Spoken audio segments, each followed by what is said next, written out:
Na verdade, para hoje, eu acho que hoje a gente vai só falar do processo de ramificação. Se voltar para o gráfico, vai ser no finalzinho. Então, deixa eu botar aqui no cantinho.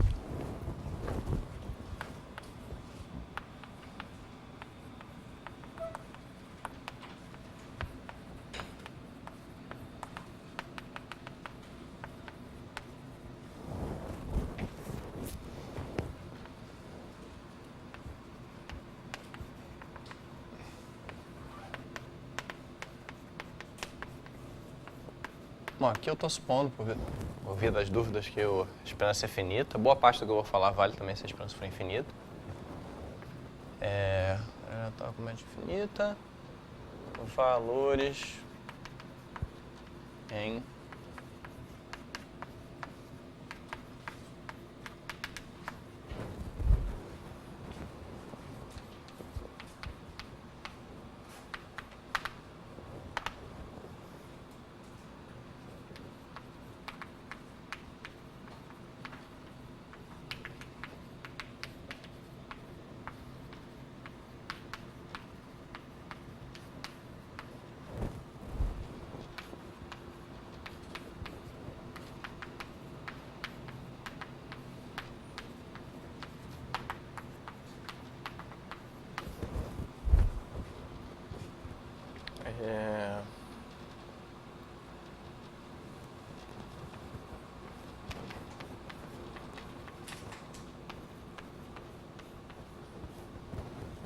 bom, aí tem as cópias todas, né?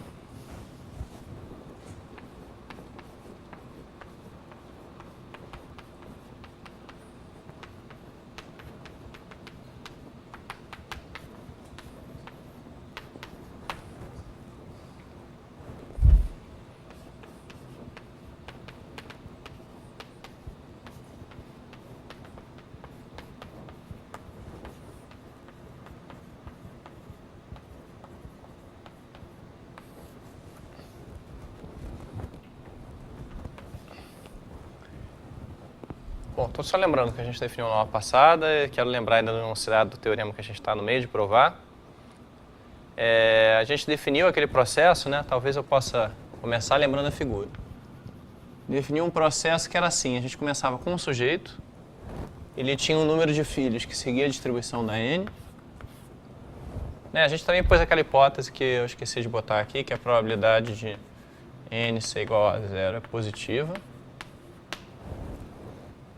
Então pode ser que ele tenha 0 filhos. Ele tem um certo número de filhos que tem a distribuição da n. Os filhos vão ter números de filhos que tem a distribuição da n também. E aí os filhos dos filhos vão ter... Bom, a definição é essa, né? Você vai... enquanto tiver... né, em cada geração, você vai ver quantos filhos cada pessoa tem. E aí, para fazer isso ter uma... o número de filhos é sempre independente, né? Então, a formalização disso era dizer, bom, cada filho tem um rótulo, então esses rótulos são 0, 1, 2, 3. Esse é o rótulo vazio. Aqui tem o rótulo 0, 0. Eu botei com parênteses outra vez, mas acho que está claro o que é isso, né? Sequência de 2 zeros aqui. 0, 1, 0, 2. 1, 0, 1, 1. Aqui tem 3, 0, 3, 1. Aqui tem 0, 1, 0, 0, 1, 1. E aí a gente dizia que o indivíduo aqui nasce, né? Se... Bom, duas coisas. Ou A é o vazio, esse sempre nasce. Ou A é filho de B que nasce. E além disso, então você está dizendo o que é ser filho, né? Quer dizer que ele está embaixo, ele é igual a B concatenado com K, para algum K natural. E além disso, o número de filhos do B é maior ou igual que K mais 1.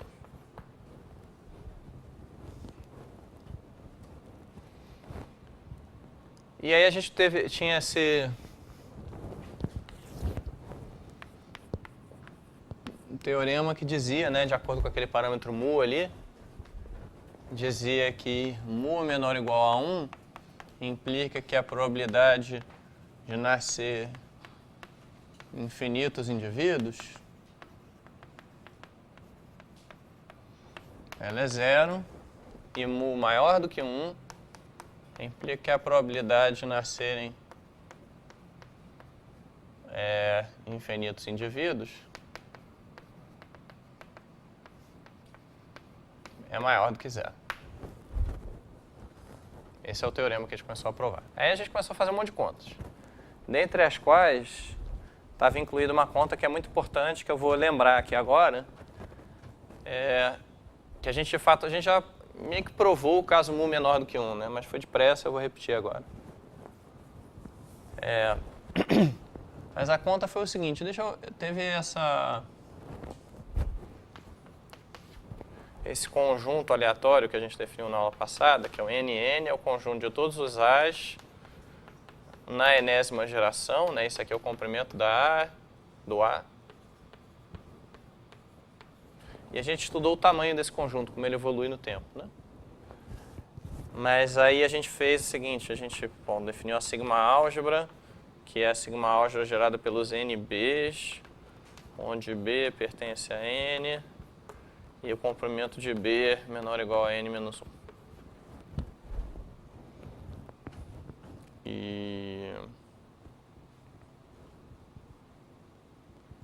Isso, exatamente. E aí, deixa eu dar um nome, só para não ficar escrevendo esse N esquisito, que eu mesmo defini, chamar de G de N a cardinalidade do N de N. Tá? E a gente provou que o número esperado de caras na enésima geração é mu elevado a N. Isso não é nem impossível, nem foi tão trivial quanto poderia parecer, talvez, à primeira vista, embora intuitivamente seja óbvio. Mas, na verdade, a gente provou uma coisa a mais. A gente provou isso aqui. Provou que a esperança de Gn condicionada a Fn-1 é o número de indivíduos na geração N-1 vezes mu. É aquela ideia, né? Se o número médio de filhos que cada um tem é mu, e tinha Gn-1 indivíduos, então na média, né, condicionando esse número Gn-1, você vai ter Gn-1 vezes mu indivíduos na próxima geração. E aí uma maneira de reformular isso aqui é dizer, vou usar essa palavra bonita que eu já usei, é que isso daqui é um martingale. E, bom, com a observação que g de 0 é igual a 0. É igual a 1, perdão. Isso independente do valor de mu.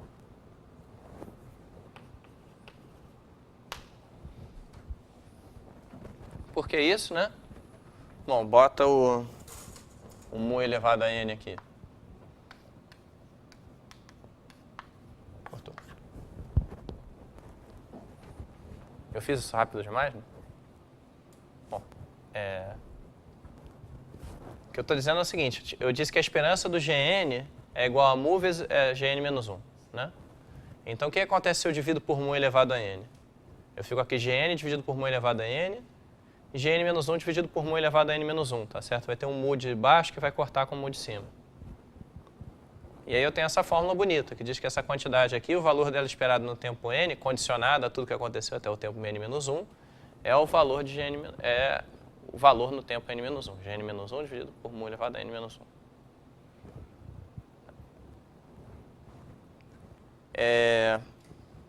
E aí, isso em particular, a gente sabe, né, que o valor esperado de um martingale nunca muda. Então, a gente tem isso aqui. Aquilo que a gente provou sobre o valor esperado segue dessa afirmação um pouco mais forte, aí, ou bem mais forte, de fato, que a gente está fazendo, que o Gn é um martingale. Que é o fato de que, bom, o valor esperado de um martingale no tempo 1000 é igual ao valor esperado dele no tempo 0. Vocês concordam com isso, não? Então, a gente sabe isso aqui, para todo n. E aí você resolve, né? Passa o mu n para lá, você descobre, então, que a esperança de g de n é igual a mu n.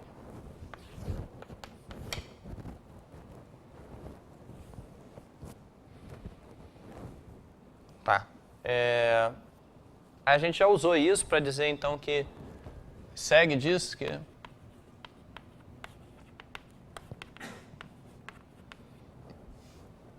que a probabilidade de Gn maior do que zero para todo n pertencente a n é zero se mu é menor do que 1. A gente provou isso na aula passada e eu quero rever como a gente provou. Bom, de fato, a gente tem o seguinte, isso aqui é uma interseção de eventos, né? Como eu indiquei para vocês, que o evento Gn mais 1 maior do que zero, você tem indivíduos na geração n mais 1, significa que você tinha na geração n.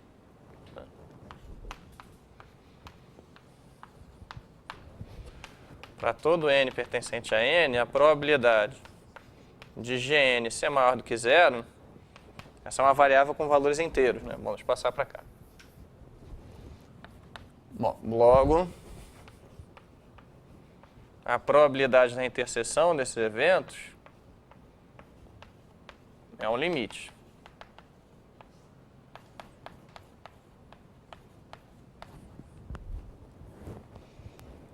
E daí? Bom, e daí a gente viu que a probabilidade de Gn ser maior do que zero é igual à probabilidade de Gn ser maior ou igual a 1, né? Porque a Gn toma valores inteiros. Aí a gente tem aquela desigualdade, que é a desigualdade de Markov, né? Que diz que a probabilidade de uma variável aleatória não negativa ser maior ou igual a algo é no máximo a esperança dividido por esse algo. Nesse caso, o algo é 1. Deixa eu botar aqui.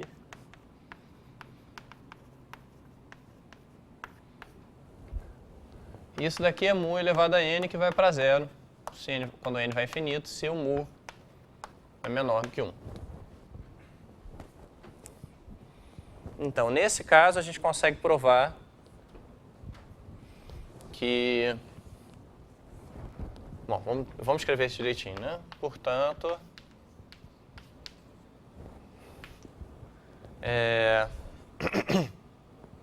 a gente consegue provar que com probabilidade 1 existe um n0 pertencente a n, tal que Gn de n0 é igual a 1. É igual a 0, perdão. Mas aí, como a gente afirmou, isso implica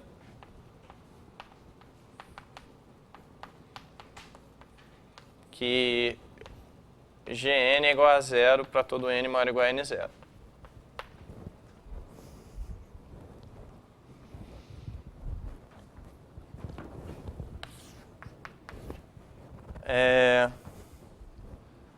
Bom, e a gente tem que... O nosso objetivo é provar, então, que o número de indivíduos nascidos é quase certamente finito, né? Então, como é que a gente prova isso? Bom, a gente meio que falou na aula passada, mas eu quero falar de novo, de uma forma um pouquinho mais arrumada, talvez. É o seguinte, bom, observe que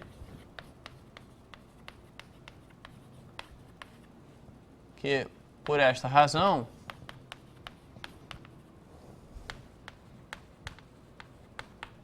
o número total de indivíduos que nascem é quase certamente igual a soma de G0 mais G1 mais Gn0 menos 1. Não é isso? Porque não tem mais indivíduo depois disso. E como cada GI é quase certamente finito,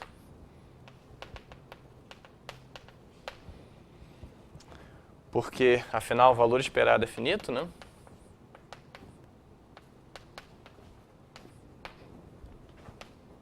Isto nos diz que o número total de indivíduos nascidos é quase certamente finito, se mu é menor do que 1.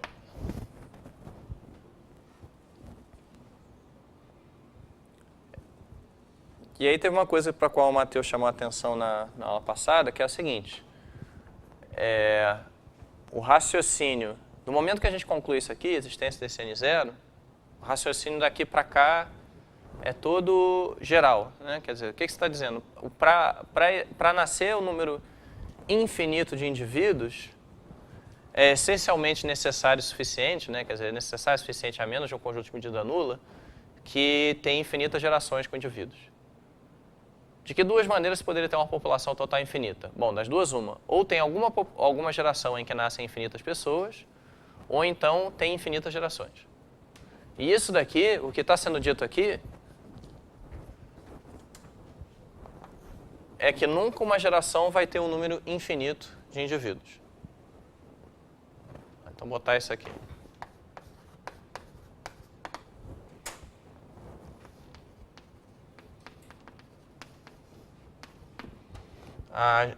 Cada geração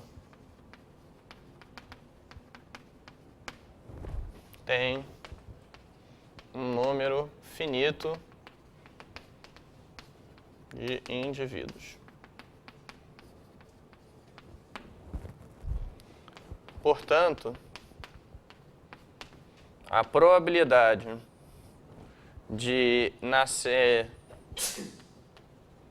infinitos indivíduos é exatamente igual à probabilidade de Gn ser maior do que zero para todo n.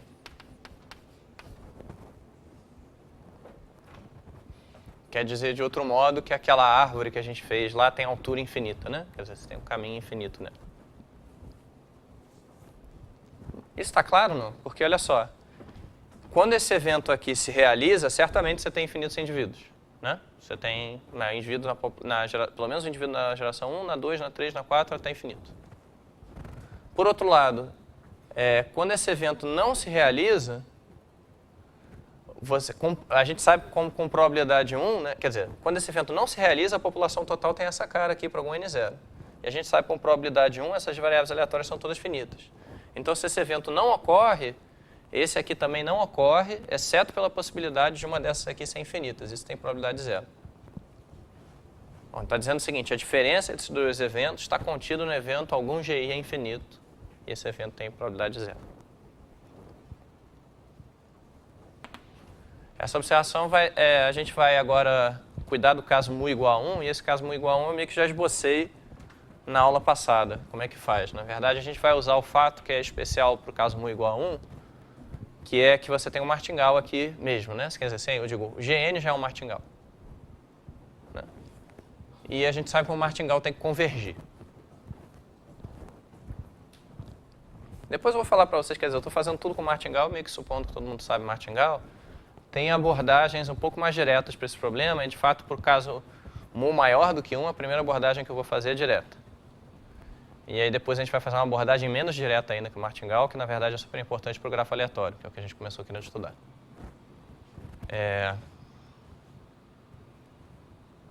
Tá, então a gente tem a prova aí do caso, né? Não, aqui 1. Deixa eu botar para cá agora o caso.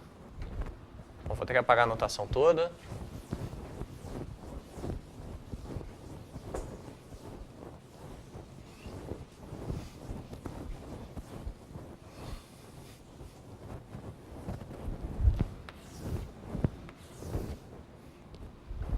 Bom, caso mu igual a 1. GNFN é martingale.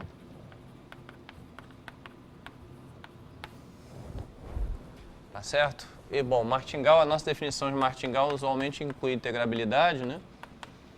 É martingale maior ou igual a 0.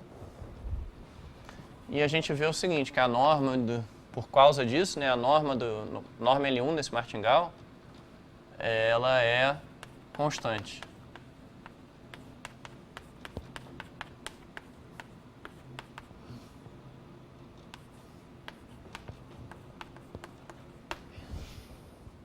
Essas são as hipóteses que a gente precisa para o teorema de convergência de martingais. O teorema de convergência de martingais é aquele teorema que diz... Bom, vou botar aqui... Bom, de fato é de submartingais, mas... Enfim, vou voltar ao caso que me interessa.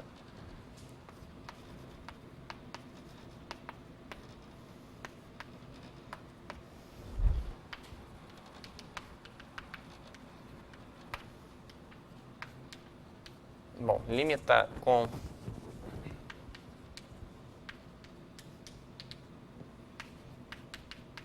você tem um martingale com norma cotada em L1, né? Ou seja, todos os caras da sequência têm a norma limitada por uma constante.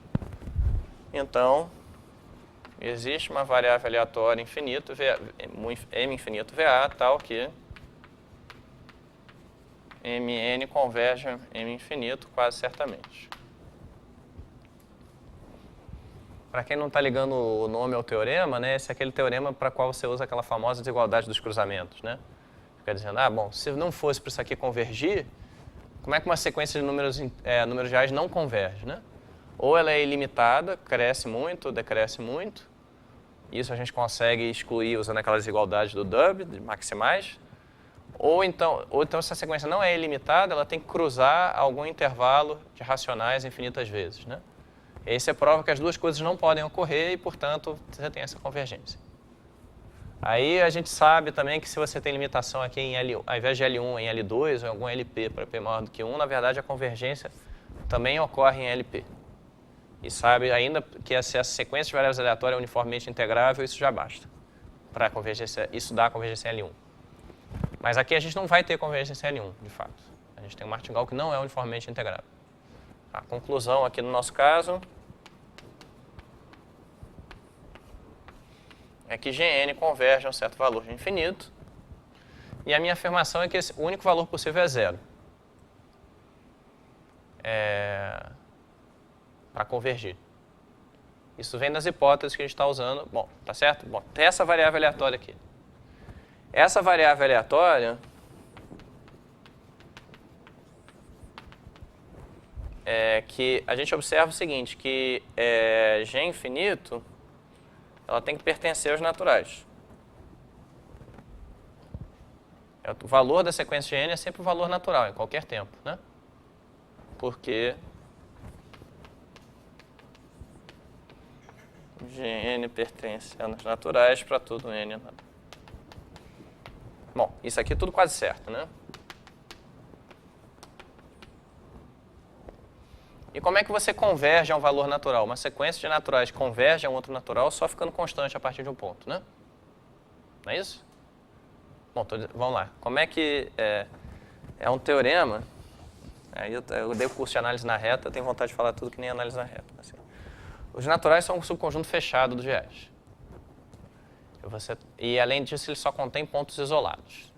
Como é que você converge para um ponto isolado, estando dentro do conjunto? Você tem que chegar nele e ficar lá para sempre.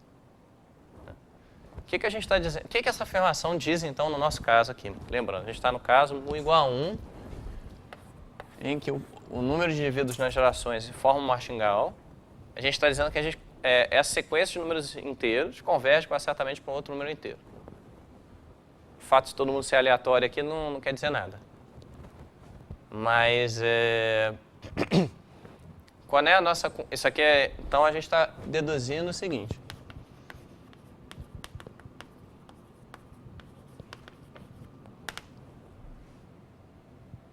Com probabilidade 1, vou dizer logo assim, probabilidade de existir um K pertencente a N, existir um N0 pertencente a N, tal que para todo N maior ou igual a N0, Gn é igual a K, essa probabilidade aqui é 1. Será que todo mundo entende qual é a relação disso que eu acabei de escrever que eu falei, não? Não, tem esse problema sério em probabilidade, né? Que raramente a gente prova as coisas diretamente. Isso é uma coisa que eu demorei a entender que era um problema. Quer dizer, primeiro eu não entendia nada do que estava acontecendo no primeiro curso de probabilidade que eu fiz. Depois eu passei a entender as coisas e aí eu esqueci que isso era um problema. Eu descobri que isso era um problema de novo quando eu fui dar curso de probabilidade. Assim, você quer provar a lei forte dos grandes números, né? Você, ao invés de provar que aquela sequência de médias converge a alguma coisa, você prova, não, vamos mostrar que certo evento tem probabilidade 1. Aí a gente mostra que esse evento está contido no evento que é as médias convergirem para... Né, as médias das variáveis convergirem porque elas têm que convergir. É sempre uma bagunça o negócio. E aqui a gente está fazendo uma coisa parecida, né? A gente está dizendo, esse evento aqui... O que está dizendo esse evento aqui? Ele está dizendo que o nosso martingale converge para um certo valor inteiro. De novo, né? convergir, se você tem uma sequência de inteiros que converge para o inteiro, o único jeito dela convergir, por exemplo, para K, é existir um N0, tal, para todo N maior ou igual a N0, Gn é igual a K. E ela fica parada. E dizer que o martingale converge quase certamente para algum inteiro é dizer que existe um K, tal que isso aqui é verdade. Certo? Isso aqui é uma união, né? Isso aqui, vamos chamar esses eventos aqui.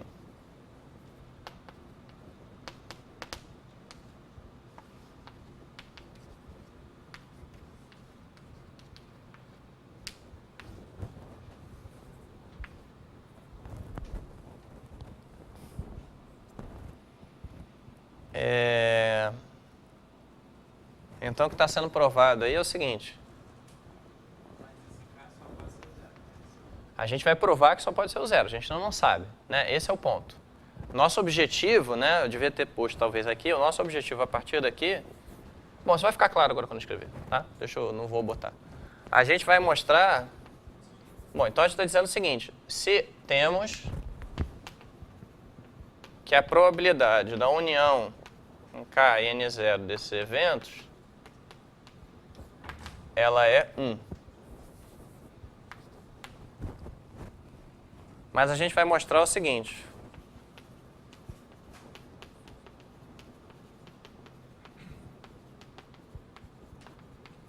Que a união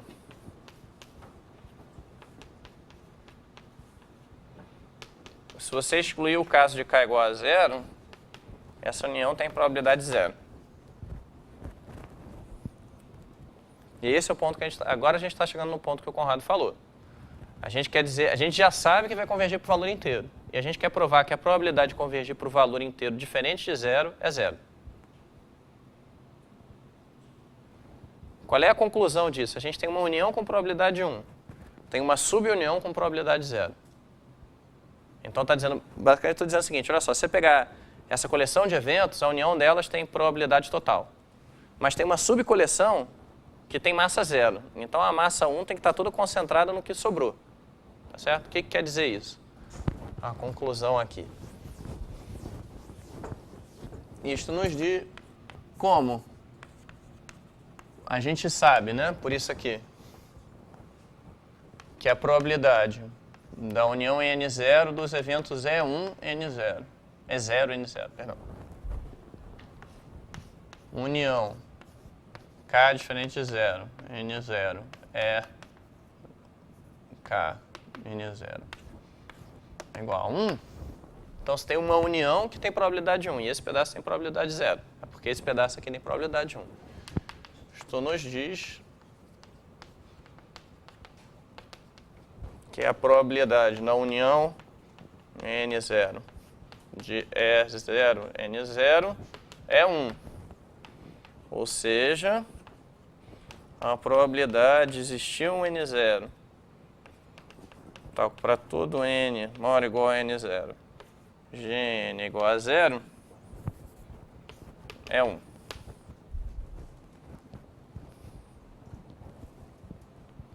Isso é só a tradução em linguagem de gente do que está escrito aqui, né? Ela não é disjunta, mas não me importa, né? Eu estou dizendo, olha só, qual é... Bom, se você quiser, a gente prova... A gente pega... Olha só, você tem probabilidade A união B é igual a 1.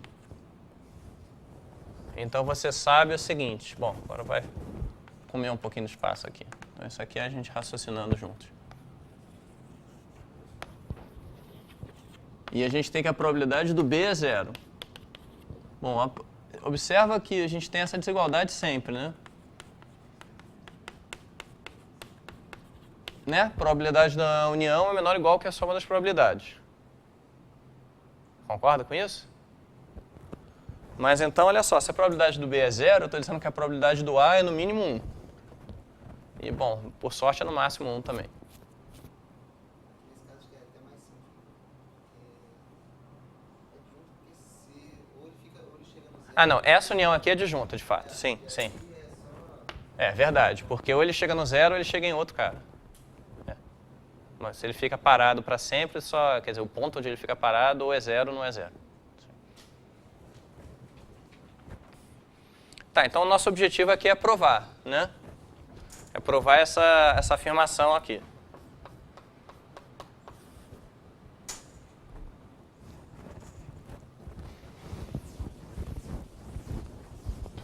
E essa afirmação, ela é... Eu vou dar uma... Bom, eu vou provar uma coisa mais simples, né? Eu vou provar o seguinte, que vamos ver, para provar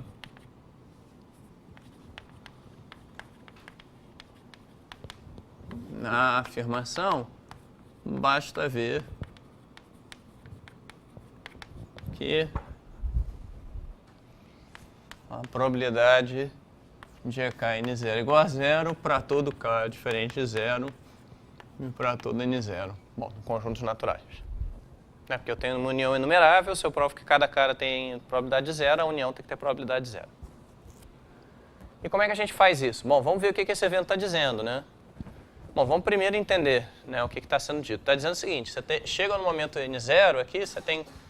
Essa aqui é a geração, vou desenhar a geração de lado aqui, né? Geração N0. Você está dizendo que tem K indivíduos. Tá certo? Eu vou argumentar que a probabilidade de eu ter K indivíduos na próxima geração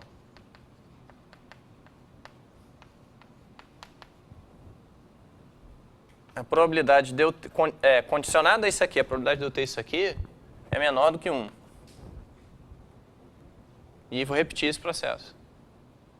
A seta é estritamente menor do que 1. É menor do que 1 menos epsilon, se quiser. Estou dizendo, dado que eu tenho K indivíduos na geração atual, a probabilidade de eu ter K indivíduos na geração seguinte é menor do que 1, se o K é diferente de 0. E aí, então a probabilidade de eu ter K indivíduos por 40 gerações é no máximo 1 menos epsilon elevado a 40. A probabilidade de eu ter K indivíduos por 800 gerações é 1 menos epsilon elevado a 800. E se você quer infinitas gerações com K indivíduos, a probabilidade é 0. Certo?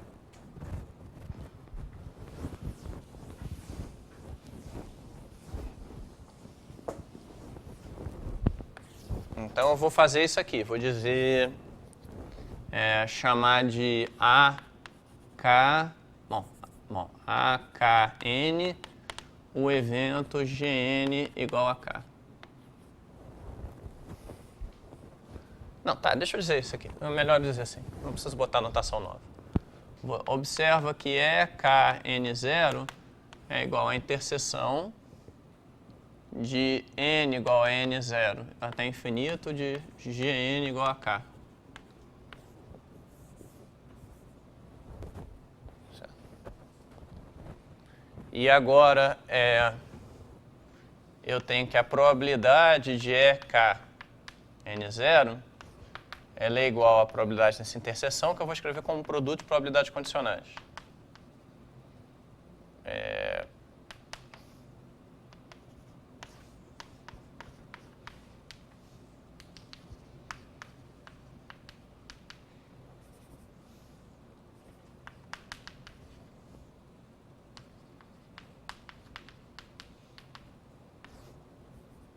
Isso tudo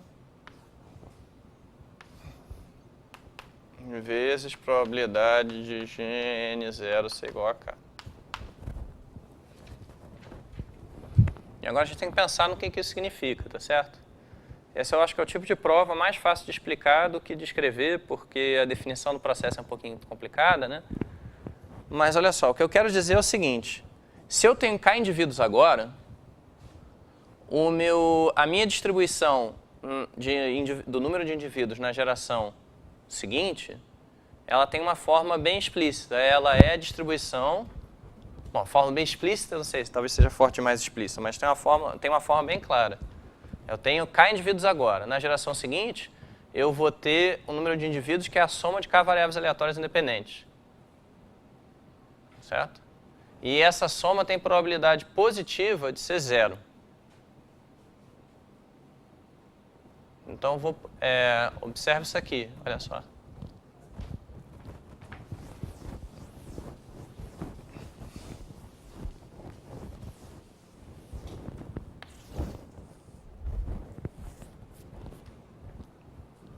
Como é que eu vou explicar, dizer isso da forma mais palatável, talvez?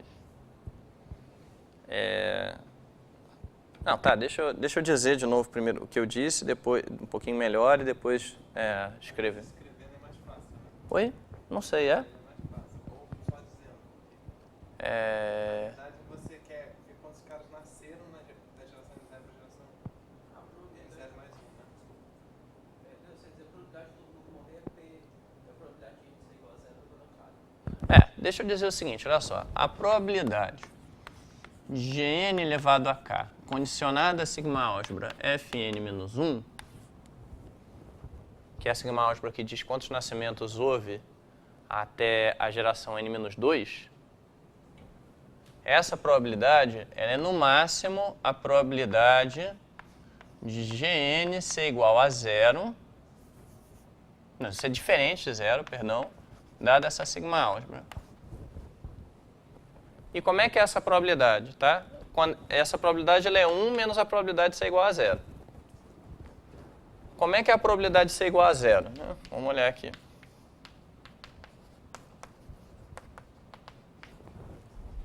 Eu afirmo que essa probabilidade aqui ela tem uma fórmula explícita, que é essa aqui.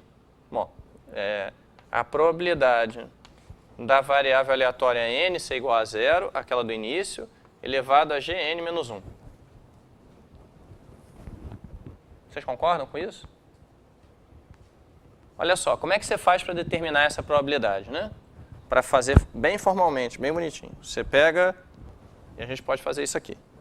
Você pega essa sigma álgebra aqui, ela determina quem está vivo, quais são os Bs de comprimento n-1 que estão vivos no tempo n-1, né? Na geração n-1. Aí, para cada um desses, tem uma certa probabilidade de ter 0 filhos, que é essa aqui, independentemente do passado. Então, a probabilidade de todos terem 0 filhos é essa aqui. E aí, o que você... Vocês querem que eu escreva isso? Não sei, essas coisas me dão uma preguiça tremenda, mas eu vou fazer, então. Só vocês são pessoas boas, vocês merecem. Assim, na verdade, uma coisa que eu não fiz em nenhum momento, mas que eu poderia ter feito, e que daria mais trabalho, e agora particularmente me ajudaria, é dizer o seguinte: essa variável aleatória Gn, ela além de ser um martingale, ela é, para qualquer mu, um processo de Markov, tá certo? Quer dizer o seguinte, olha só, como é que é a distribuição do Gn mais 1, ela só depende da distribuição do Gn. Isso eu acho que é mais ou menos claro, né? Está dizendo que você tem um certo número de indivíduos vivos, cada um vai ter um número... o número de filhos que você vai ter na próxima geração só depende desse número de indivíduos vivos que você tem agora. Certo? Mas tá, não vamos fazer isso não. Vamos olhar aqui direitinho.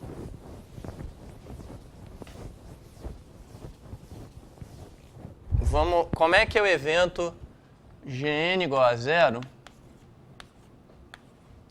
É esse evento aqui, interseção de B pertencente ao conjunto dos... vamos botar aqui. Pega todos os Bs de comprimento n-1 e aí você tem essa interseção aqui. B não nasce,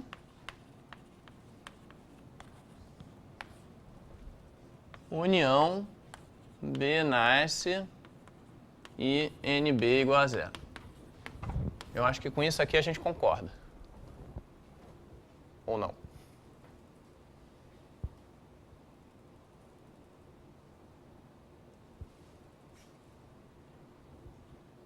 Eu estou dizendo o seguinte, olha só, para ter 0 caras na geração N, para cada possível cara na geração N-1, ou ele não nasceu, ou ele nasceu e teve 0 filhos. Certo? Então, vamos escrever isso aqui em termos de indicadores. Tá?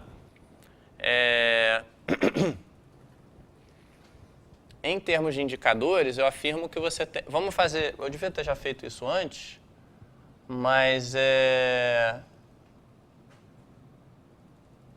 Cadê? Vamos chamar de IB um indicador do evento B nasce.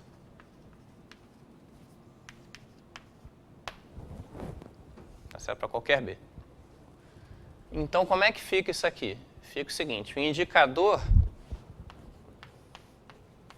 de n igual a zero, vamos ver se a gente concorda que essa fórmula está certa aqui. Ele é igual a um produto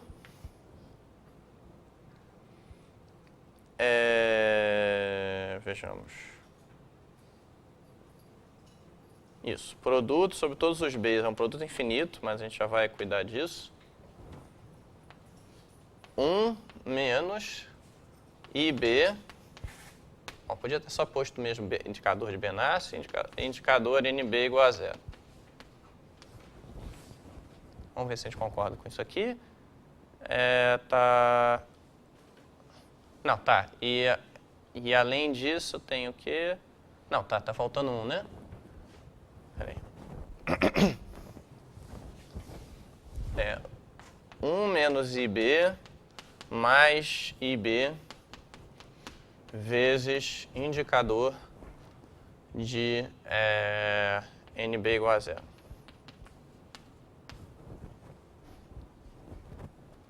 Acho que agora a gente concorda, né? A tradução do que está aqui em cima. Você tem dois eventos disjuntos, que é B não nascer ou B nascer. Esses são os indicadores. E você está dizendo aqui ou não nasce, ou nasce e tem 0 filhos. Isso para todo B. Então a esperança condicional, a probabilidade condicional que a gente quer calcular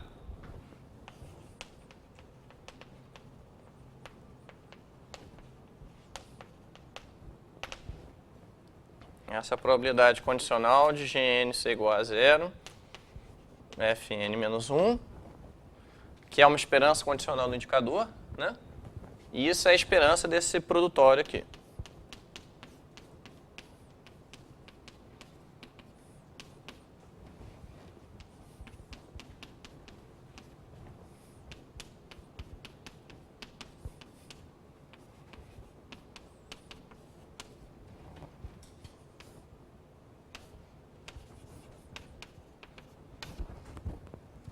É um produtório infinito, mas isso não deve nos preocupar muito. Porque é um produtório infinito, é o limite de um produto infinito. Na verdade, só tem um número finito daqueles termos ali que pode aparecer. Então, a gente vai ver. Tá certo?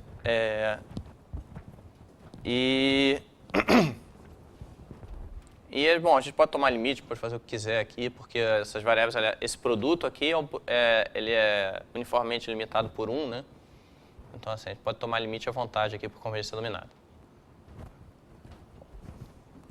Bom, por que é um produtório infinito, hein? Porque a gente está considerando todos os caras que podem ter nascido na geração n-1, né? São todas as sequências de inteiros de comprimento n-1. Então, contanto que o n seja maior do que 1, isso tem infinitas possibilidades.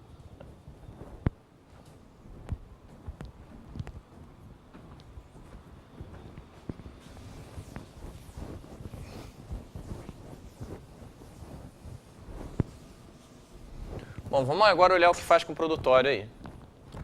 Vamos imaginar que a gente tiver... Bom, vamos tomar uma BK enumeração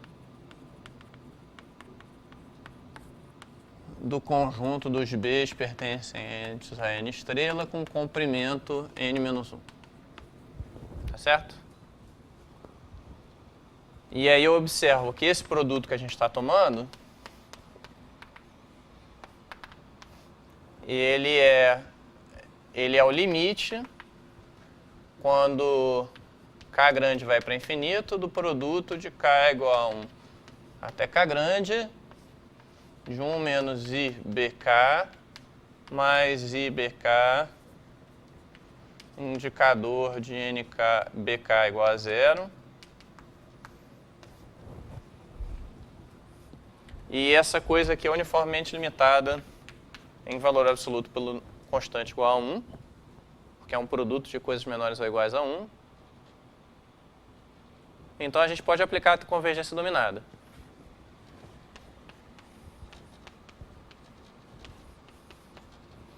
Então, a gente tem que a esperança que a gente quer calcular, né?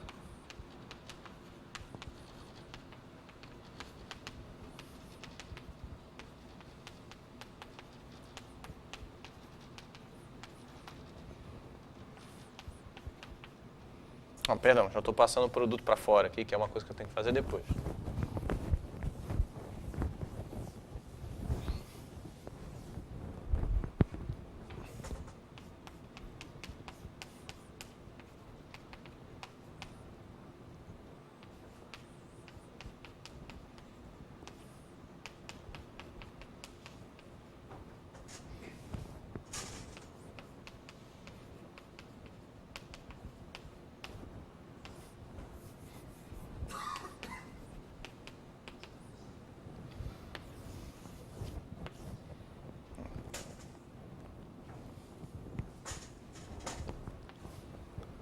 Bom, tudo que eu estou querendo fazer é o seguinte, como eu não sei tomar a esperança de produto infinito, eu vou tomar de um produto finito e tomar o limite. Né? E o limite eu posso tomar porque o produto converge. De fato, todos os termos nesse produto são 0 ou 1, né? Então é bem fácil ver que o produto converge. Concordam com isso? Não. Estou falando, são indicadores, né? Tudo aqui. Então, se o indicador I grande é 1 para algum I... Não, peraí, está certo o que eu estou falando aqui. Tá, né? Todo B não, ou não nasce... isso mesmo. Então, esses termos são sempre 0 ou 1 aqui. Tá. Bom, ok, converge. E agora eu vou mostrar que esse produto aqui, na verdade, ele é uma coisa bem razoável, tá certo? Olha só. Porque agora a gente vê o seguinte, para cada K, a variável aleatória IBK, ela é Fn-1 mensurável. Vocês concordam com isso? IBK diz se o BK nasceu ou não. E Fn-1 é aquela álgebra, sigma álgebra que determina quem nasceu até a geração N-1. Era para ser isso, pelo menos. Estou vendo várias caras preocupadas, então não sei se é isso. Você tinha definido Fn-1 como os Bs, de complemento N-2, é isso? Os N-Bs? Era para ser isso. Se eu não fiz isso, eu lembro que na aula passada eu errei isso, inclusive. E aí eu tive que voltar atrás. Isso, exatamente. Então, eu quero isso aqui. Que essa sigma álgebra seja Fn-1 mensurável. Se a definição não satisfaz isso, então troquem a definição. E além disso, as variáveis aleatórias NBK, elas são independentes dessa sigma álgebra aqui. Vocês já viram esse símbolo ou não? É tipo um ortogonal, só que tem duas linhas, né? Isso é independente. Então, deixa eu dizer, heuristicamente, quando você olha esse produto aqui, do ponto de vista da sigma álgebra Fn-1, esses IBKs são constantes. E essas coisas aqui são variáveis aleatórias independentes. Então, você está tomando um produto de variáveis aleatórias independentes aqui. Bom, você pega essas independentes, soma umas constantes, multiplica e tal, você está tomando um produto de variáveis aleatórias independentes. Ou, se você quiser, escreve, isso aqui tem algum tipo de expressão. Esse produto aqui é alguma soma do tipo sobre subconjuntos dos números de 1 a k, de produto de K pertencente a S, de BK, K não pertencente a S, de 1 menos I, B, K', indicador de N, BK igual a 0. Você tem uma soma finita de termos com sinais, aí alguma coisa assim, quando você expande esse produto. E aí você sempre vai ter coisas que são do tipo produto das coisas que são mensuráveis na sigma álgebra e produto das coisas que não são, das coisas que são independentes. Tudo isso eu estou dizendo para fazer o seguinte, eu quero justificar essa operação, que é que aquela esperança ali é um produto de esperanças.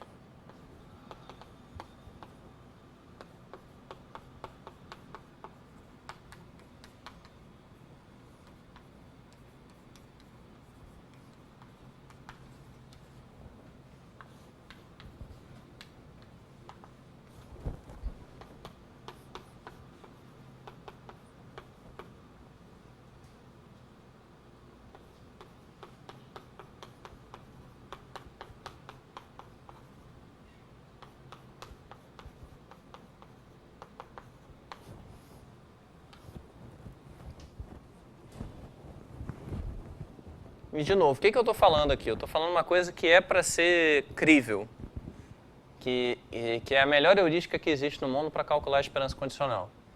O que depende da esperança, o que é mensurável na sigma álgebra em que você está condicionando se comporta como se fosse uma constante. E o que é independente da sigma álgebra em que você está condicionando se comporta como variáveis aleatórias independentes no caso usual. Então, essa coisa de passar o produto para fora da esperança, que é o que eu estou fazendo aqui, vai funcionar bem. Quer dizer, é uma heurística, então não dá para garantir, não tem um teorema que diga isso que eu estou dizendo, porque é difícil de formular o que eu estou dizendo. Mas talvez a maneira mais canônica fosse, faça a expansão em produto disso aqui, escreva esse produto como uma soma de coisas desse tipo e veja que você consegue tomar a esperança termo a termo e voltar para esse indivíduo aqui. E aí, quer dizer, o importante é que quando você toma a esperança condicional desse indicador, ela te dá uma probabilidade incondicional, por causa da independência. Bom, eu tô vendo que as caras estão ficando mais preocupadas. Diga. Você tem mais produto que cai em BK, BK igual a 0, e DJ igual a 0, por exemplo. Dois casos aí. Uhum. Você concorda que vai cair num produto desse tipo aqui, ou não? Tá. Tá, deixa eu... Bom, mas... tá, mas continua essa pergunta pra gente... Como é que você está multiplicando dois indicadores aí, não? Tô, olha só, como é que vai ser essa... Vamos escrever isso aqui então, tá? Essa aqui eu vou escrever sem provar. Exercício do curso de combinatória. Que vocês não fizeram, mas enfim, azar de vocês. Bom, o Maurício fez, por isso que ele riu da cara de todo mundo agora.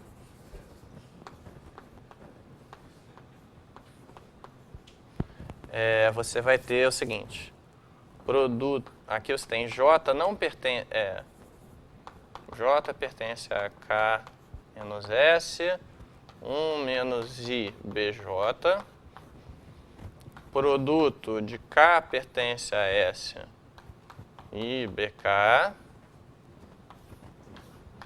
e um outro produto de K pertencente a S, indicador de NBK igual a 0.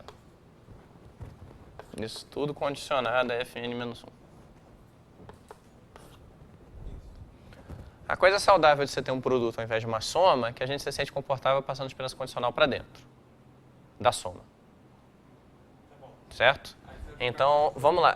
Você vai me dar por partes o que eu quero extrair de você. Então, eu passei a esperança para cá. Beleza, já andei um passo. Agora eu quero tirar isso tudo. Isso tudo daqui é Fn-1 mensurável. E o que é Fn-1 mensurável eu posso passar para fora também. Então, agora acabou de andar a esperança para lá mais um bocado.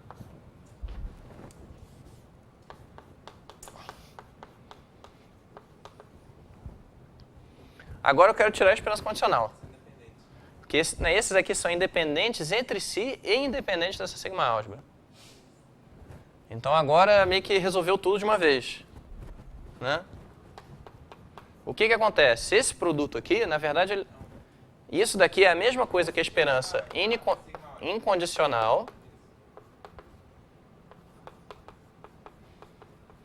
pela independência. É um produto, como as variáveis originais são independentes, isso aqui é um produto.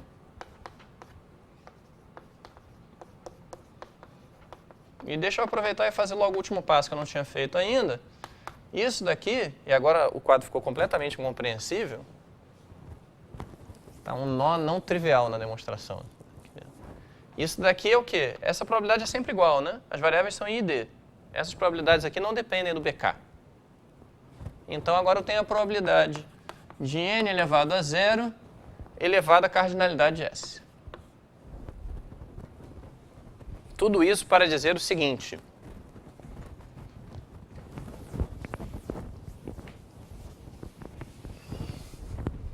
Isso para cada termo, né? Então, no final, qual é a minha conclusão aqui? A conclusão é que o que eu provei até agora foi isso aqui.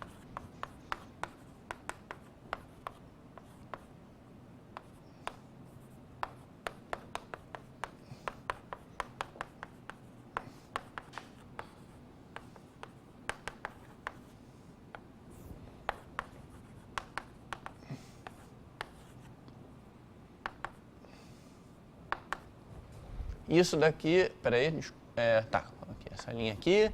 Isso daqui é a soma sobre os subconjuntos S de produtório de J pertencente a K menos S, 1 menos I BJ, produtório de K pertencente a S de I BK, vezes a probabilidade da N ser igual a 0 elevado a K. A K não, perdão, a S. A cardinalidade de S. E isso, pelo mesmo raciocínio que fez a gente passar daqui para cá, é exatamente a esperança do produto que a gente tinha antes. Ou é exatamente o produto que a gente tinha antes. Produto de K igual a 1 até K grande, de 1 menos IBK, mais IBK, probabilidade de N igual a 0.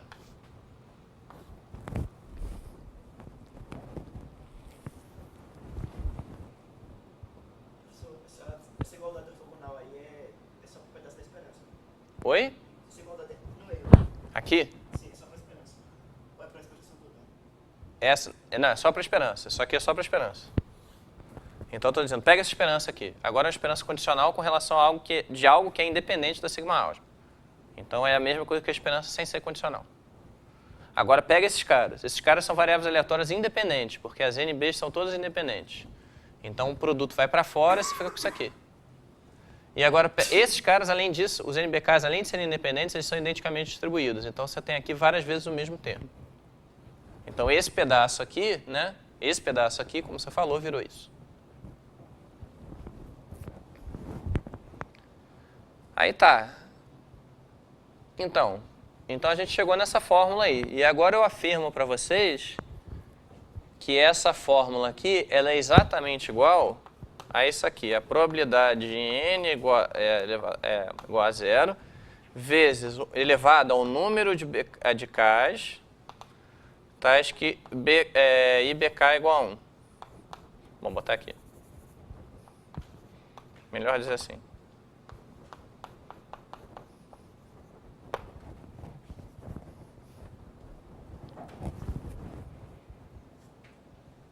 Isso não é óbvio, mas a gente vai falar agora. Basicamente, o que eu estou dizendo é que cada termo desses aqui... Bom, o que eu estou dizendo é isso aqui, olha só. Vamos olhar um desses termos aqui. Esse I pode valer 0 ou pode valer 1. E aí, se vale 0, então essa expressão toda vale 1. Se ele vale 1, a expressão vale P de N elevado a 0. Bom, tá, deixa eu botar assim, então, para ficar mais compreensível. Isso daqui é o produto de K igual a 1 até K grande, de probabilidade de N elevado a 0 elevado a IBK. Isso eu estou usando o fato que as coisas são 0, 1 aí. Esse valor de IBK é 0, 1.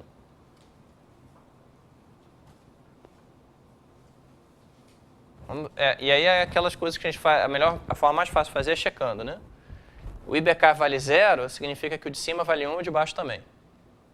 Se o IBK vale 1, o de cima vale P de N igual a 0 e o de baixo também. Estou dizendo que isso aqui é uma igualdade termo a termo. Certo? Cada termo de cima é igual ao termo de baixo.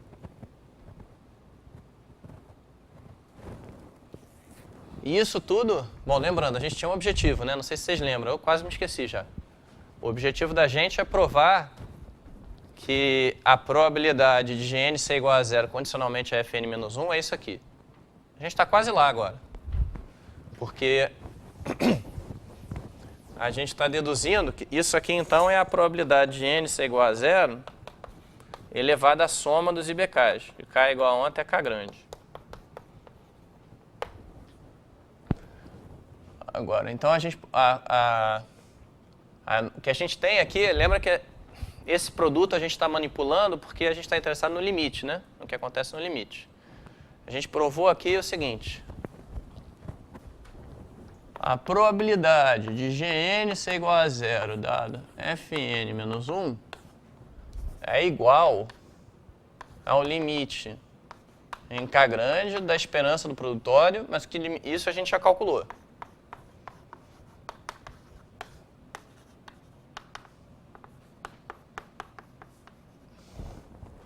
Esse limite aqui...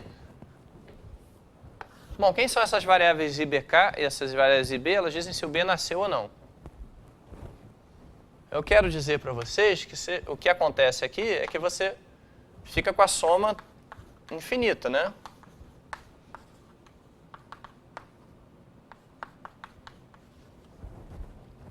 Mas quem são os BKs? Os BKs são uma enumeração dos Bs de comprimento N-1. Então, isso daqui é P n igual a 0 elevado a soma sobre todos os b's de comprimento n menos 1 da indicadora de b ter nascido. E quem é essa criatura aí? É o que a gente tinha chamado antes de Gn menos 1, número de indivíduos na geração Gn menos 1.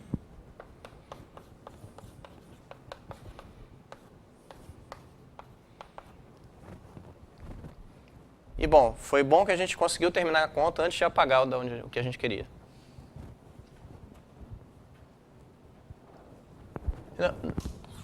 Olha só, deixa eu fazer uma breve observação sobre isso aqui.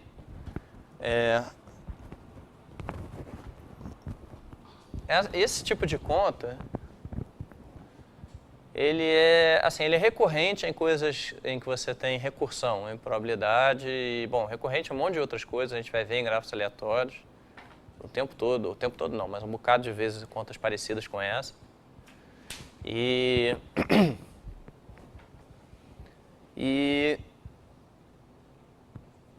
Bom, o que eu... Só faz uma vez na vida. Não, eu não sei se você só faz uma vez na vida, mas assim, mais ou menos como aquela primeira conta que a gente fez para dizer que o número esperado de caras na enésima geração era mu elevado a n. Você tem duas alternativas, né? A primeira, que é perigosa, mas você acaba se acostumando com ela, é você confiar no seu instinto. Você diz, bom, na geração n-1 eu tinha gn-1 caras, cada um em média tem mu filhos, esses eventos são todos independentes do que veio antes, então o valor esperado condicional é mu vezes gn-1, e aí você se tranquiliza, está tudo bem, você meio que enxerga o negócio. Se você não enxerga, ou muito prudentemente quer se assegurar de que o seu raciocínio está certo, você tem que fazer a conta. Então provavelmente você vai fazer essa conta, você vai e deve fazer essa conta mais de uma vez na vida. Mas eu não sei se a gente aqui vai fazer essa conta todas as vezes que ela aparecer. E, assim, é muito perigoso dizer essas coisas, né? Parece que eu estou sendo matematicamente irresponsável, eu acho que eu estou. Mas Bom, enfim, deixa eu dizer então como é que a gente usa essa conta aqui. Tá? Como é que a gente vai usar essa conta aqui? Acreditando nisso, né? Que a gente acabou de provar com bastante trabalho. Aqui. Oi? Aqui? Isso aqui é meio que inverso do que eu fiz aqui, que eu disse que era a matéria do curso de combinatório. Mas bom, pega esse produto e expande, né? Como é que você expande o produto? Bom, você expande, eu estou imaginando que isso aqui, em cada termo do produto, eu tenho uma soma de dois termos. Aí você expande. Bom, quando você tem esse... Deixa eu botar isso aqui, que é bom a gente falar alguma hora.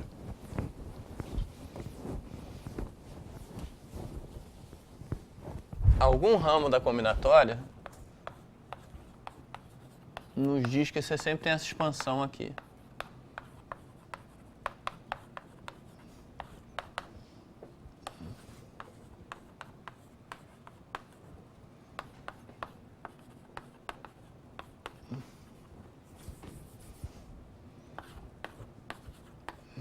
Produto.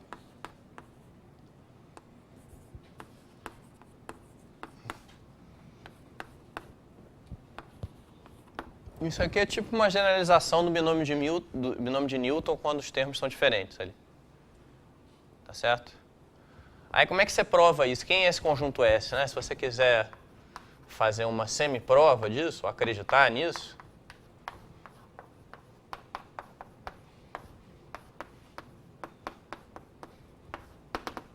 você faz assim. Bom, como é que você faz esse produto aqui? Você faz usando a propriedade... Como é que você transforma esse produto em soma, digamos, né? Você faz usando a propriedade distributiva. Então, você vai fazer coisas do tipo, eu vou tomar o produto desse termo com esse, com outro, até chegar nesse aqui. Isso é um dos termos que vai aparecer. E aí, isso está dizendo basicamente o seguinte, em cada termo desses aqui, você tem que decidir se você vai tomar o A ou o B. E pegando todas as formas de fazer isso, você tem a expansão inteira do produto. Esse conjunto S é o conjunto dos índices em que você escolheu pegar o B. E o complementar dele é o conjunto dos índices em que você escolheu pegar o A. Aí se você faz isso, é isso que aparece aqui. A única forma realmente correta de fazer isso aí é por indução. Indução no K grande lá. E aí é bem tranquilo. Você está basicamente dizendo que Se você passa de K grande para K mais 1, então você está criando conjuntos novos, mas eles têm um pedaço que é antigo, um pedaço que é novo, então não tem nada muito profundo, não. Mas eu gosto mais da figurinha, na verdade. Então o entendimento é que esses são os termos dos quais você resolveu pegar o termo B, esses são os termos dos quais você resolveu pegar o A. Para cada um você tem que fazer uma escolha, então o conjunto dos termos B é complementado com o conjunto dos termos A. E você tem que pegar todos os subconjuntos, você não pode evitar nenhum. Nada. E aí, então, essa fórmula aqui, né, quando você chega nisso aqui, se você botar isso aqui entre parênteses, isso você soma esse S, né, que você tem o produto do cara S vezes, então você tem aquele tipo de expressão lá. Esses aqui são os BKs, bom, o BK agora confundiu com o BK de lá, mas enfim. Esses são os Bs e esses são os As.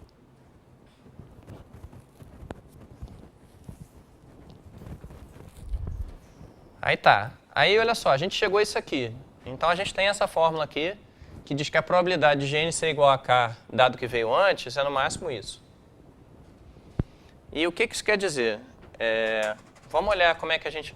Vamos olhar a probabilidade, por exemplo, disso acontecer.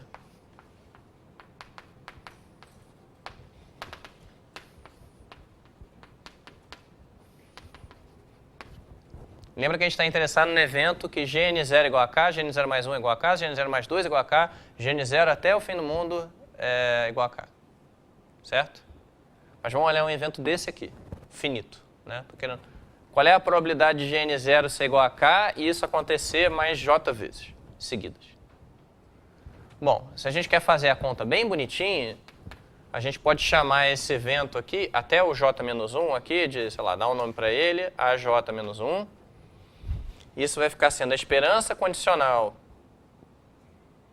do indicador de AJ-1 vezes a probabilidade condicional de Gn0 mais J ser igual a K, dada sigma álgebra Fn0 mais J menos 1. Porque o que está aqui depende só da sigma álgebra de até N0 mais J menos 1. Depende só de quantos caras tem até essa geração. Isso aqui, a gente sabe dizer que é no máximo essa coisa.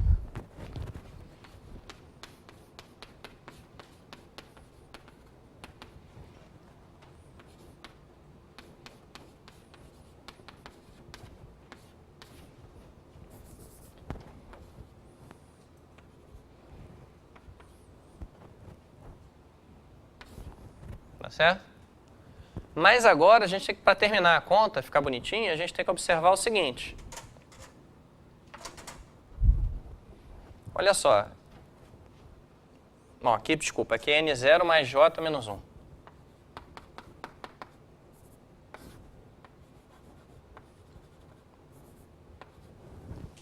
Né? O que isso nos está dizendo aqui? Olha só. Isso aqui, a gente tem uma fórmula que, principalmente, a gente não sabe o que fazer com ela. Mas a gente tem uma observação que é importante.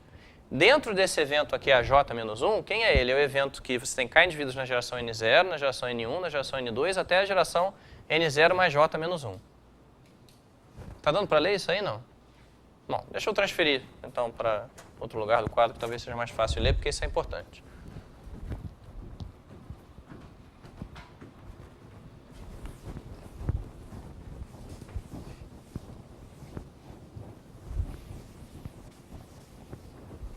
Tá, então vamos dar um nome para esses caras aqui.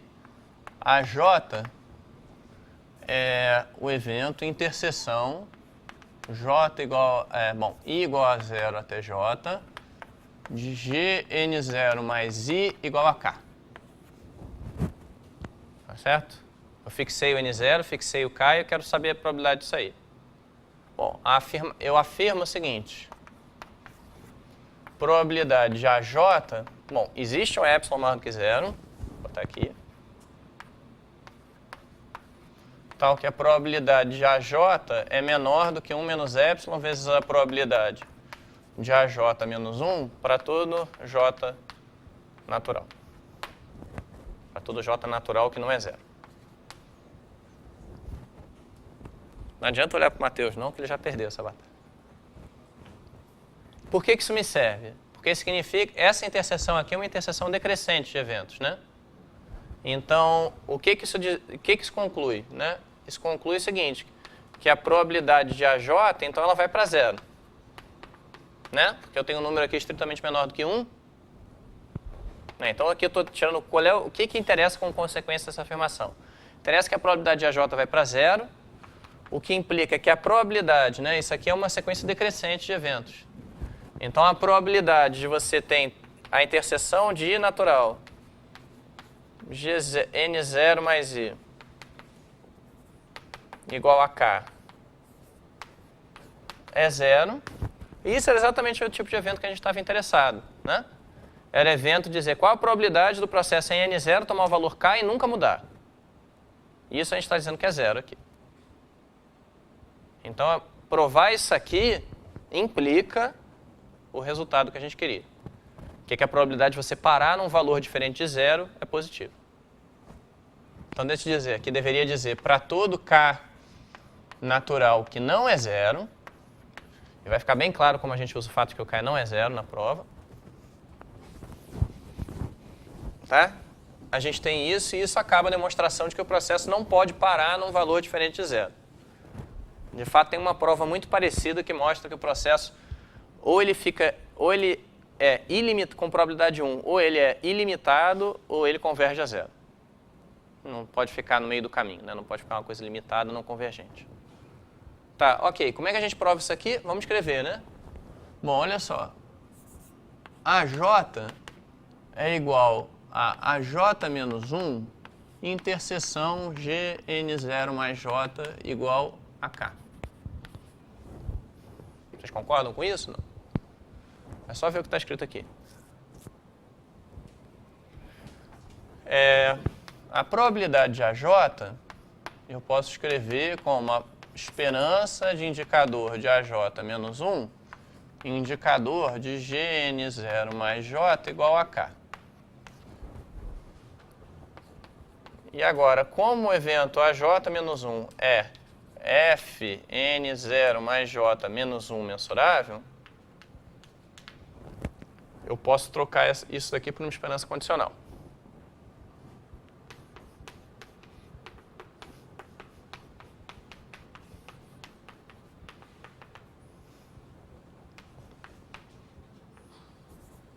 Que, na verdade, é uma probabilidade condicional.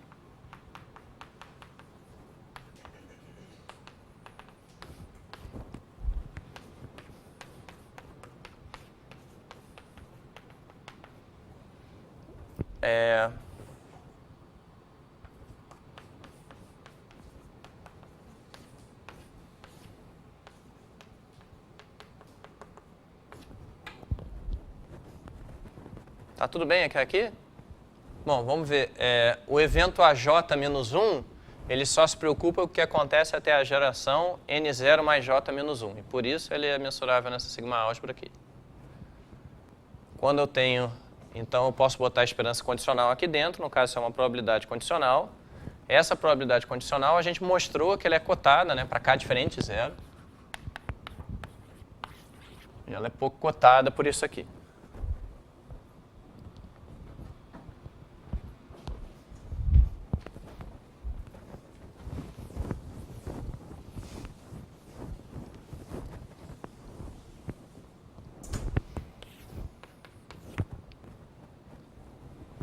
Ok.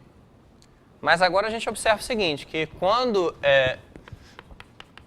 no evento AJ menos 1, a gente tem que o valor de GN0 mais J menos 1 é igual a K. Isso é um truque dos mais velhos em probabilidade. Está dizendo o seguinte, olha só, tem duas alternativas para esse integrando aqui, né? Ou o indicador é zero, e aí é tudo zero, ou o indicador é 1, mas aí a gente sabe que quando isso ocorre é porque essa variável aleatória é igual a K. Oi.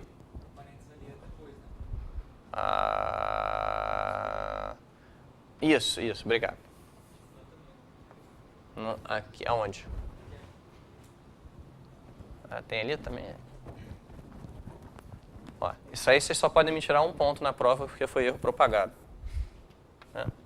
Não cometi o mesmo erro duas vezes, foi só o mesmo erro repetido.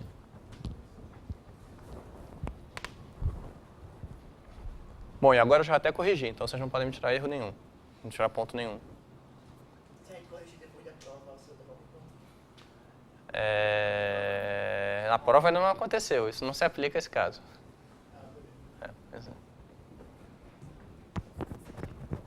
Olha só, então, a gente tem isso aqui. Então, de novo, né? Essa expressão aqui, então é um...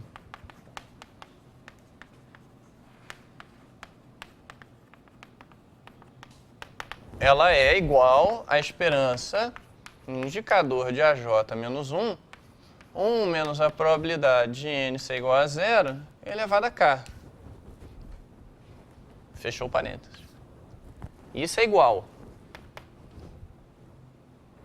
E está resolvido, né? Agora a gente tem esse aqui é o nosso epsilon. Então agora tem uma constante ali que a gente pode puxar para fora. Então você ficou aqui com a probabilidade de AJ menos 1 vezes 1 menos epsilon. Se você define o epsilon dessa forma. Probabilidade de AJ é menor ou igual que a probabilidade de AJ menos 1 vezes 1 menos epsilon. E então isso, tentando lembrar tudo, né? O que isso mostra? Isso mostra que a probabilidade de AJ é menor que 1 menos S da probabilidade de AJ menos 1, mostra que a sua probabilidade de ficar parado no valor K diferente de 0 é 0. Por outro lado, a gente já sabia que Gn, que é um martingale nesse caso, convergia a uma variável aleatória inteira quase certamente. Significa que esse martingale que a gente tem, ele fica parado num valor inteiro quase certamente. O que a gente provou então é que ele fica parado num valor inteiro quase certamente, e esse valor inteiro quase certamente é diferente de 0, porque ele não pode ficar parado num valor... O que eu falei? Falei o contrário, né? Quase certamente esse valor em que ele fica parado é 0. Ele não pode ficar parado em um valor diferente de 0 com probabilidade 1. Então, a conclusão de tudo, no final das contas, né, é que a gente sabia que o Gn convergia quase certamente para um G infinito, e, além disso, o G infinito tem que ser igual a 0. Quase certamente. Opa. A gente não escreveu exatamente dessa forma antes, mas é isso. Então, no caso mu igual a 1, você tem a convergência para 0 também. Você tem extinção no seu processo. Né? Eu vou dar um argumento muito simples.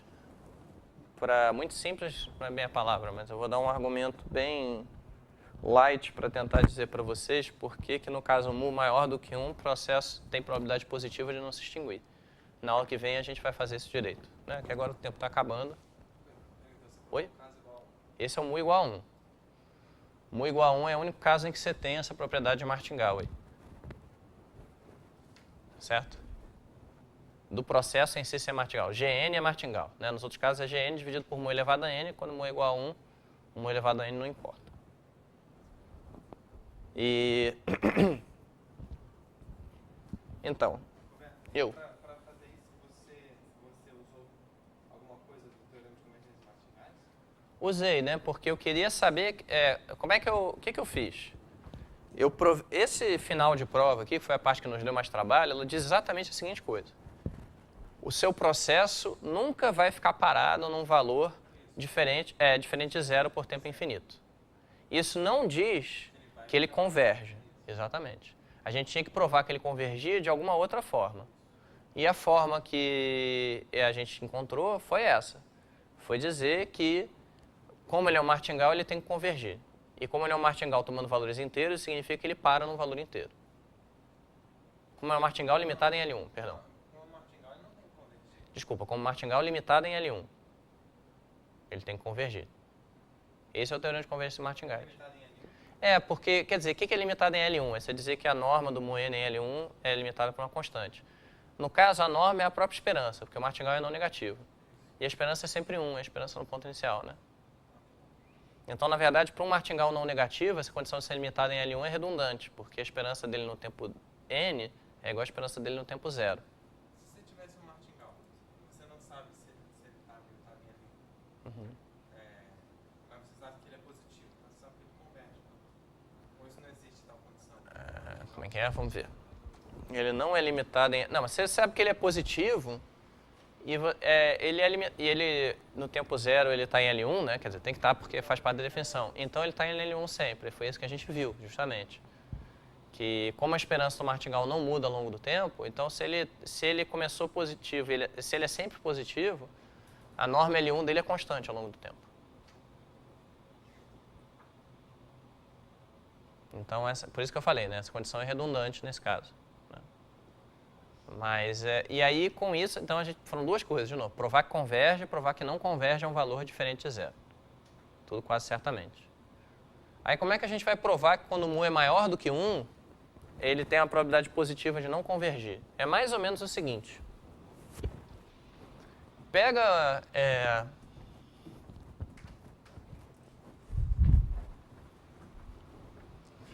Vou fazer um desenho aqui. Vamos pensar numa coisa mais simples. Pensa em variáveis aleatórias, independentes, que tomam um valor mais 1 com probabilidade maior do que 1/2. E, bom, nós tomamos um valor só mais ou menos 1, né? E esse valor é menor do que 1/2. E pensa nisso como um passeio aleatório, né? Você vai somando esses caras, são independentes.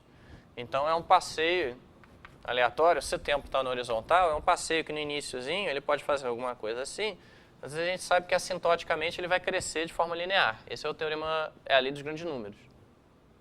Tá certo?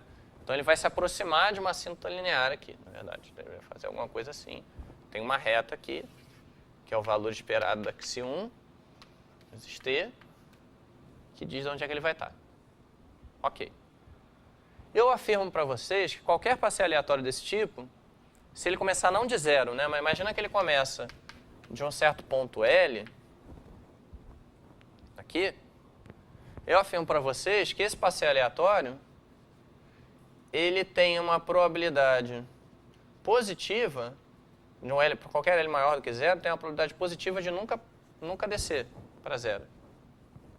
E que, na verdade, quando o L vai para infinito, essa probabilidade vai rápido para 1. Então, isso é mais ou menos a mesma coisa que diz o seguinte, olha só, pega um L aqui, um menos L, aqui, né?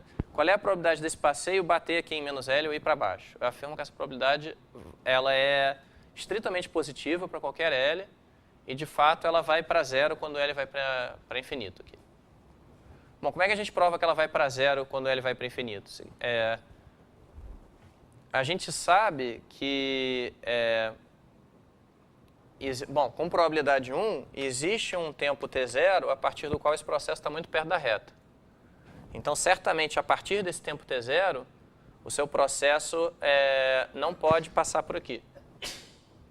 Mas aí você pensa, bom, antes desse tempo pode ser? Bom, depende. Se o valor de L for muito grande, não pode, né? Se o L, por exemplo, for maior do que o t0, não deu tempo para o seu passeio aleatório bater no L. Então, algum argumento desse tipo vai te dizer que você... com probabilidade tendendo a 1, você não bate nesse nível. O que significa que se o passeio aleatório começar daqui, você nunca vai bater em zero. Da onde vem isso? Vem do fato que você tem a lei forte dos grandes números. Você tem um viés para cima. Aqui.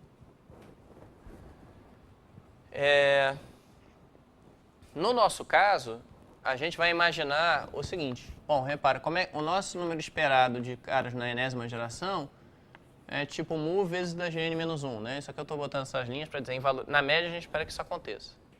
E, de fato, quando esse número aqui de caras é muito grande na geração N-1, essa aproximação é muito boa. Então, o nosso processo GN ele vai ser uma coisa parecida com esse passeio aleatório com viés. Ele tem uma tendência muito maior a crescer do que não crescer. De fato, ele tem uma tendência a crescer exponencialmente rápido. É mais forte que o crescimento linear que você tem aqui. E aí, o que você consegue mostrar? Você consegue mostrar que se ele partir... Né, imagina que você toma o G0 não igual a 1, mas toma igual a L, né? Então, você está partindo num L aqui. A gente vai mostrar que se você parte de um L, a sua probabilidade de nunca bater em zero, do processo nunca se extinguir, é muito próxima de 1, se o L é grande. Mas, então, o que você precisa para ter probabilidade do martingale sobreviver? Vamos dizer que você escolhe um L, tal que a probabilidade do processo nunca morrer a partir de L é no máximo 1/2. Então, se a probabilidade do processo original sobreviver para sempre, eu posso dizer, olha, ela é no mínimo a probabilidade que você tem de crescer e chegar a L indivíduos, vezes a probabilidade que você tem de, a partir daí, nunca baixar para zero. E essa probabilidade é estritamente positiva, quer dizer, o L você fixa, né? Então, qual é a sua probabilidade de chegar até L indivíduos? Bom, a gente sabe que a probabilidade de ter 0 indivíduos numa geração é positiva, mas se a média é maior do que 1, a probabilidade de ter 2 ou mais filhos tem que ser positiva também.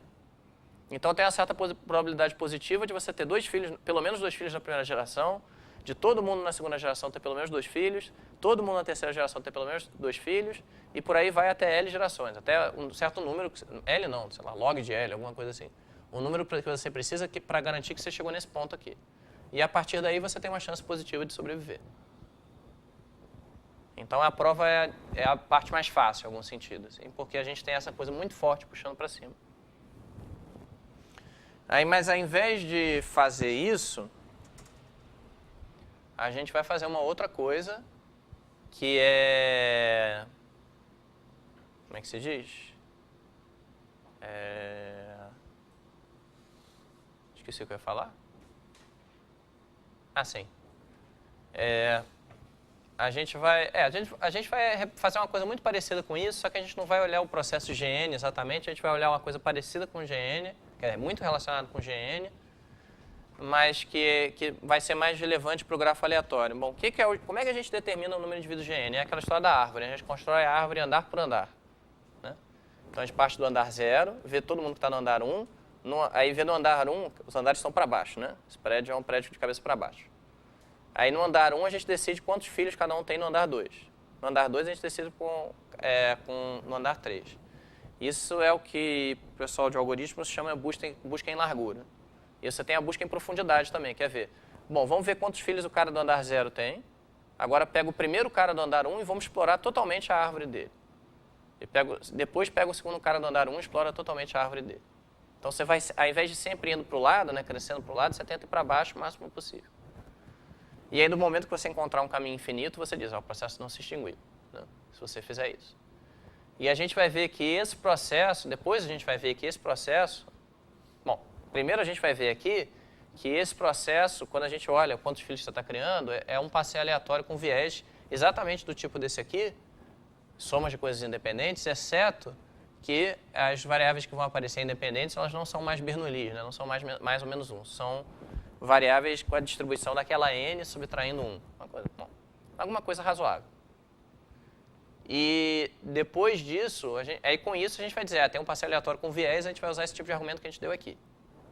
E depois disso a gente vai olhar o grafo aleatório e vai ver o processo que um vértice faz para descobrir quem é a componente conexa dele, a gente vai ver que tem tudo a ver com esse passeio aleatório na árvore do processo de ramificação. Então, vai ser essa rota que a gente vai usar para voltar para o grafo aleatório, que é o nosso assunto original. Então, bom, até segunda-feira... Ah, não, já ia me esquecendo. Segunda-feira nós não teremos aula. Eu ainda não criei o site do curso, prometo que vou criar algum dia. Não, algum dia não, até amanhã. Tem que botar na agenda, peraí, enquanto eu falo com vocês. É chato prometer e não cumprir, né? Deixa eu... Mas... Oi? Pois é, mas eu já prometi, né? Então, não posso te prometer, é muito feio de prometer. Filmaram, pois é, então. Só se entrar no acordo com o camarada aí pra cortar essa parte. Não, mas eu nego. Aí é método Maluf, né? Eu nego, esse dinheiro não é meu. Não, mas o senhor tá com o seu nome, tem a sua impressão digital, tem uma foto sua que não é meu. Não é meu. Tá, então tem que criar uma página, criar página do curso.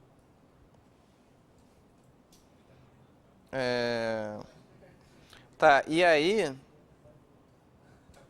na página do curso eu vou botar quais são os próximos dias em que nós não teremos aula, as sextas-feiras que nós teremos aula. Tá, então semana que vem a gente vai ter aula na sexta-feira, semana não. Na quarta também, né? Na quarta também. A segunda nós não teremos. Mas de qualquer maneira, isso vai ficar lá. Vocês têm todo o direito de me cobrar que isso esteja direitinho. Bom, beleza, gente. Então até quarta-feira que vem.